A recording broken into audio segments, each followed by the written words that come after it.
Hello again, Andy with HandyANdy Handyman.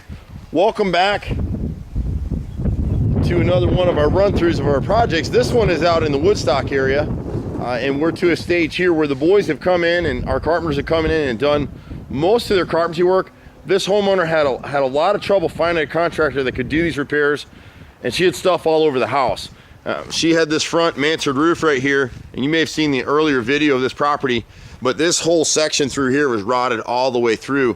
And we see this coming up a lot. Same with the base down here. This was actually done by another contractor right here. We didn't do this piece. She had this done earlier in the year and then decided not to use that guy again. You can see why. They didn't caulk anything. There's nothing sealed in here. This is just floating up here. So I actually need to have my guys secure that box. But they rebuilt all up through here, caulked and back primed and everything. But what happens with these metal mansard roofs is you see that gap underneath the metal, it goes all the way around. If you don't seal that gap, every time it rains, a little bit of capillary action sucks a small amount of water up the back edge until it hits the decking on something like this, and then it rots it out. Caulk is your best friend as you go around this house. Nothing's been done here in a lot of years. You can see the gaps in the Nietzsche siding here and along the quarter board here on the side. But the boys have gone through and done a ton of work on this house. You can see some of it in here. You can't really see the joints too well, but this is what we're talking about. People always get nervous when we say we're going to piece in. And so rather than replace entire sticks of brick mold or centers like this, we come in and piece it in. You can sort of see it because we've only primed it. But right here's the face joint that you'll see right here. And if you look closely, you'll see the angle right in there. So everything is angle cut. It's all back primed again, so it won't rot again. And they've done the same thing on that side here. Tons of repairs all over this house. A bunch of trim up here, soffits in this gutter side. She has some trim around this window right here. She got a bunch of trim out back. And there's a lot of things you see in the siding and jobs that are out here. So this customer actually, we're coming back and hand painting this house. And the real thing is you can see the windows. None of these windows were primed.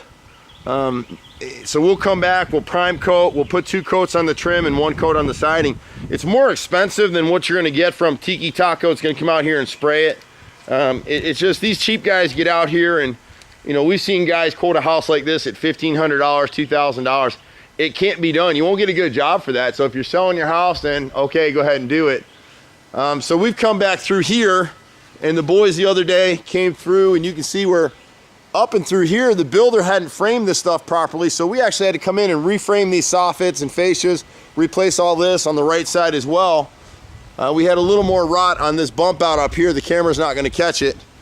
And then we quoted some more work for these guys. We're going to come back in, and just because you have an old deck, this comes up all the time. It looks like crap right now because they haven't taken care of it, but this is old growth wood. And so what really has to happen here is we'll replace the top rail, the cap all the way around the top railing. These posts are split, and these are notched, but they weren't bolted. So none of this stuff was bolted together. It's all nailed together, and you can see how flimsy that is right there. So we would actually put another bracing post set in concrete right about here underneath the treads to hold it.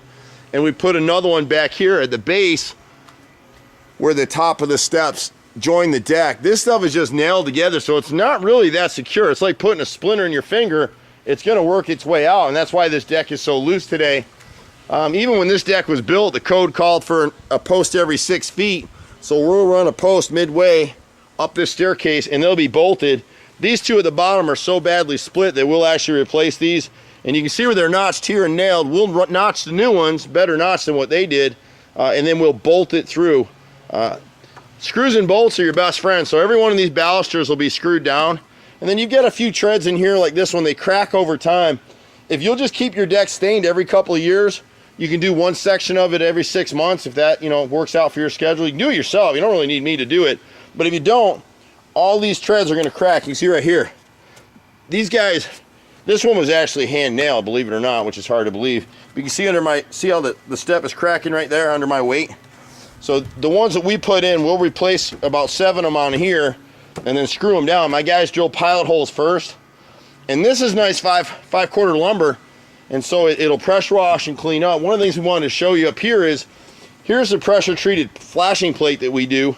And what this does, I wish I had the video beforehand here to show you, but the builder built this thing, he left a huge gap at the edge with the flashing exposed, so all the years of water's getting down in there, and now it's starting to rot the framing in the basement. So with this flashing plate up here, it obviates the need for flashing anymore. It's sealed all the way around. So any water that comes down, hits that flashing plate and kicks out to the next board, and that's what we want. So that turned out pretty good. If you look at the door itself, a lot of people tell a homeowner like this that they've got to replace the door, which we are going to replace the slab, but we actually repaired the frame and the molding and even this inside edge here. You can see the angle cuts again if you look close. That's the right way to do it, but getting people out here that'll do it that way, we see it all the time. They're horizontal cuts and everything rots out. This window, the triple window over here, had so much rot in it that most contractors would have told the customer, you need to buy a new window. And instead, we repaired everything. And once it's caulked up and painted, it'd be like brand new. The other issue they had here was this soffit is all new, this fascia is all new. And again, the builder misframed this whole section of roof line, so this gutter never drained. The water's actually draining back behind the siding. And then once we get to painting this house, we'll hand caulk. This is the stuff you want to look for in your house. These kind of failed joints, it was caulked back in the, when the builder built it, and after that the painters just spray paint in there. They're not going to caulk this stuff because time is labor and labor is time. So in order to paint your house for $1,500, they can't do much of anything. And we get it all the time. We lost a job last year to someone.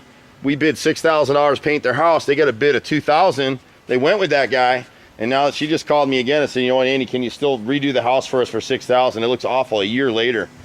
But this deck itself will be pressure washed down. All these posts need to be replaced now because they actually built them by just laying them on top of the deck instead of notching them to meet code. So every one of these will be replaced, and they're missing a post right back here in the midsection of that back span. But once they do that and we pressure wash this thing up, the upper deck is in great shape. It just looks like yuck right now. And one of the things that comes up all the time on decks in this condition, try not to use Deck RX or Deck Mate and some of the products that are out here. They're a thicker kind of an epoxy type product. They don't hold up well in our market, and what ends up happening is it ends up dry rotting the decking. If you go online, you'll see one of our videos from last year that showed a deck that had only had one of those treatments on it for a year, and all the decking needed to be replaced. It was all dry rotting. So we pretty much do everything. We've been doing it for years, 25 years here in Metro Atlanta now. I'm a 4th generation contractor. Just be patient with us. We stay so bloody busy. People get mad at me all the time. I can't return phone calls. They don't want to talk to the girls in the office. They want to talk to me. And I'm sorry, but it's almost impossible to get us sometimes. So please bear with us. We're at 770-912-2829. I'll be here till God calls me home. I love doing this stuff. And projects like this are fun because we know that with this kind of work, with this kind of carpentry work being done, no one does it a better job at our price points. There's a sign over there. You can catch us online, HandyANDYFixit.xyz. See you at the next house. Bye for now.